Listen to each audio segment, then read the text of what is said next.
বঙ্গোপসাগরের বুকে অবস্থিত ৮ বর্গ কিলোমিটার আয়তনে প্রতিবেশ সংকটাপন্ন দেশের একমাত্র প্রবাল দ্বীপ সেন্ট মার্টিন।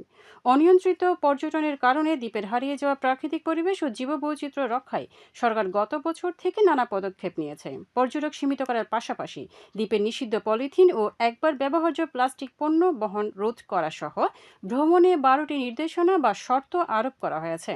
এসব শর্ত মেনে ডিসেম্বর ও জানুয়ারি মাসে দ্বীপ ভ্রমণে যেতে পারছেন পর্যটকরা। এ নিয়ে শুনুন একটি প্রতিবেদন।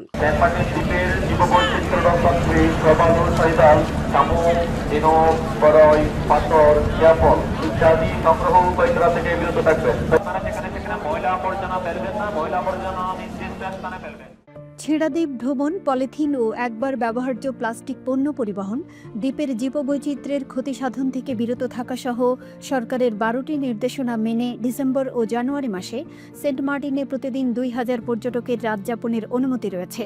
নির্দেশনা বাস্তবায়নের ফলে দ্বীপটি অনেকাংশে ফিরে পাচ্ছে পরিবেশ বান্ধব পর্যটন, বলছেন দ্বীপ ভ্রমণে আসা পর্যটকেরা। আমি যেটা দেখেছি পার্সোনালি সেটা হচ্ছে আপনার অন্যান্য বছরের তুলনায় এবারে প্লাস্টিকের ব্যবহারটা তুলনামূলক কম। যেমন আমরা যখন যাচ্ছিলাম শিপে করে, সেখান থেকে আমাদেরকে প্লাস্টিক ক্যারি করতে দেওয়া হচ্ছিল না। যদি আমাদের কাছে কোনো প্লাস্টিক থাকে পণ্য, সেটা নিয়ে নেওয়া হচ্ছিল। জিনিসটা আমার কাছে ভালো লেগেছে, খুবই পজিটিভ। 2022 সালে আসছিলাম, এবারে অনেক উন্নত হয়েছে।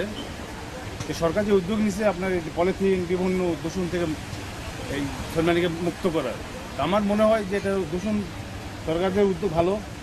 তো এটা আপনার সাকসেসফুল করতে গেলে ওগুলা জিনিস এখানে নিয়ে আসা নিষিদ্ধ করতে হবে।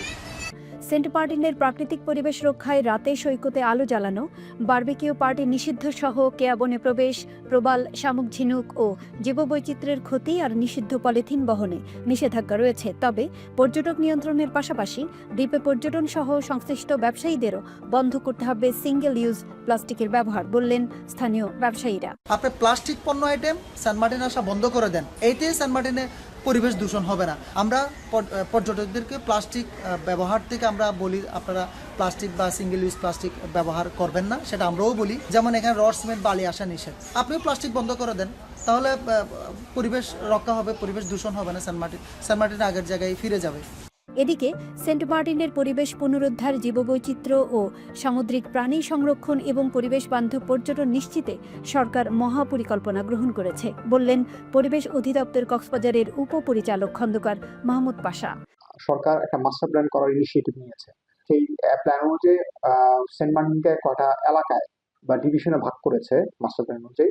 সেখানের মধ্যে কিছু এলাকা রয়েছে যেখানে আবাসিক থাকবে, কিছু এলাকা হচ্ছে গিয়ে ট্যুরিজম ডেভেলপ করবে, এবং কিছু এলাকায় সম্পূর্ণভাবে নিষিদ্ধ করা হয়েছে। এই বছরে কিন্তু পরিবেশের কিন্তু অনেক উন্নয়ন ঘটেছে, এমন কিছু জীববৈচিত্র্য আমরা দেখেছি, সেই জীববৈচিত্র্যটা পেয়ে গেছিল, এখন কিন্তু সেগুলো আমরা দেখতে পাচ্ছি। বিলুপ্ত প্রায় আপনার গ্রিন টার্টল আমরা এখানে ডিম পাড়তে আমরা দেখেছি, এবং সেই ডিম আমরা সংরক্ষণ করেছি। সরকারের মহাপরিকল্পনা পর্যটন নিয়ন্ত্রণ, পলিথিন প্লাস্টিক পণ্য ব্যবহার রোধ এবং স্থানীয়দের সচেতনতা বৃদ্ধির মতো সমন্বিত প্রচেষ্টায় রক্ষা পাবে প্রবাল দ্বীপ সেন্ট মার্টিন, বললেন পরিবেশ বিশেষজ্ঞরা। নিউজ ডেস্ক, বাংলাদেশ বেতার, কক্সবাজার।